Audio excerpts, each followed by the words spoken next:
refers clearly to what? Rome. Implicitly or implicitly designated as Babylon. All right, so that's the dominant interpretation, that the whore is a sign for Rome, the pagan empire, who did what to the Christians in the first century? I mean, where were more Christians being martyred in the early century than anywhere else? In the city of Rome.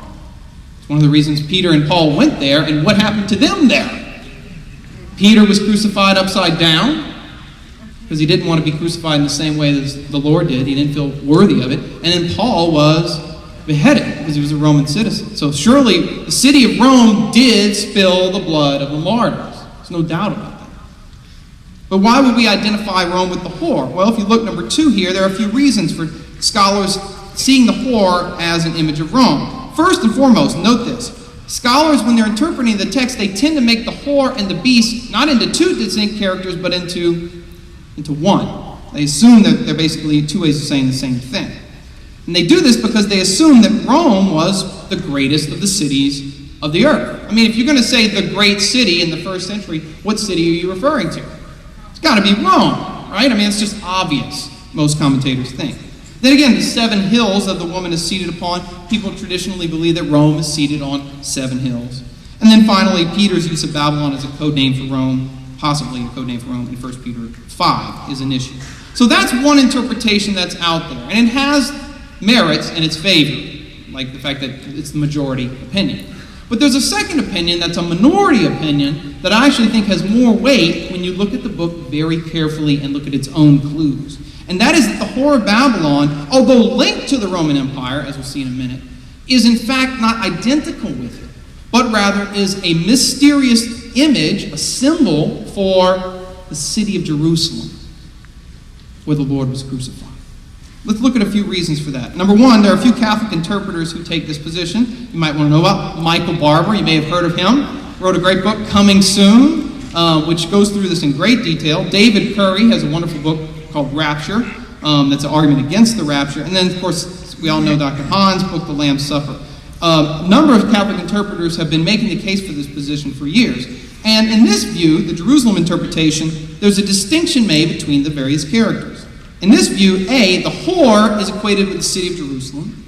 The beast is equated with the city of Rome, the imperial city. And then the lamb is associated with Christ and his persecuted church.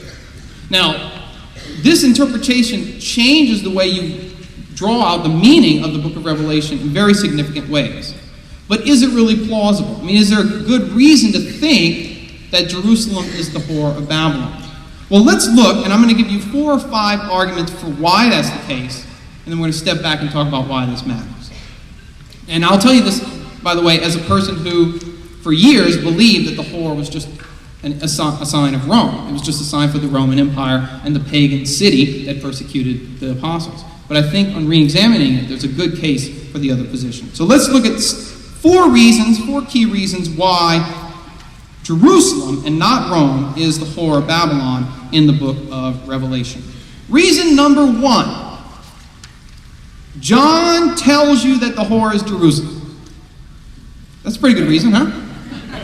Let me repeat this. Reason number 1. St. John tells you that the whore is Jerusalem. That's a very important point. Let's look at the text. Number 1, the whore in Revelation 17. Whenever John asked the angel, who is this woman? What is she? Explain the mystery to me. What does the angel say?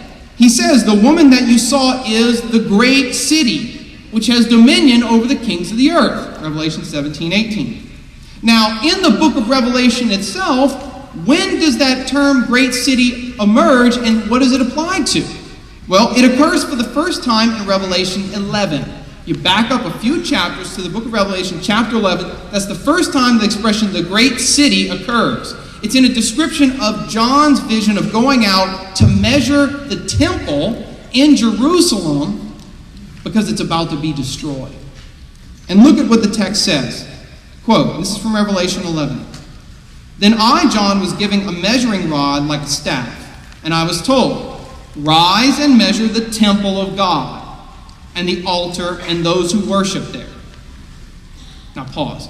Why would John be told to go out and get measurements for the temple in the city of Jerusalem? I mean, if you ever saw me outside measuring my house, trying to get measurements for it, why might that be the case? Because I knew Katrina was coming, right? And I wanted to build another house just like it, okay? No, yeah, you're expecting the house to be destroyed, and you want to do what? Replicate it. You want to build another one. So he's going out to measure, to get the measurements on the temple in the city of Jerusalem. Verse 2, but do not measure the outer court outside the temple. Leave that out, for it is given over to the nations, and they will trample over the holy city for 42 months. What's the holy city? Jerusalem. And I will grant my 2 witnesses power to prophesy for 1,260 days. And when they have finished their testimony, the beast that ascends from the bottomless pit will make war upon them and kill them. And their dead bodies will lay in the street of the great city, which is allegorically called Sodom and Egypt, where their Lord was crucified. Revelation 11, 1 through 8. Now this is a very important text. John explicitly tells you that the great city is the place where their Lord was crucified. Now you don't have to know much history to know that Jesus was not crucified in the city of Rome. He was crucified in the city of Jerusalem. And notice that John says through the angel that the city was allegorically called Sodom and Egypt. Now, what are those symbols of? What was Sodom famous for?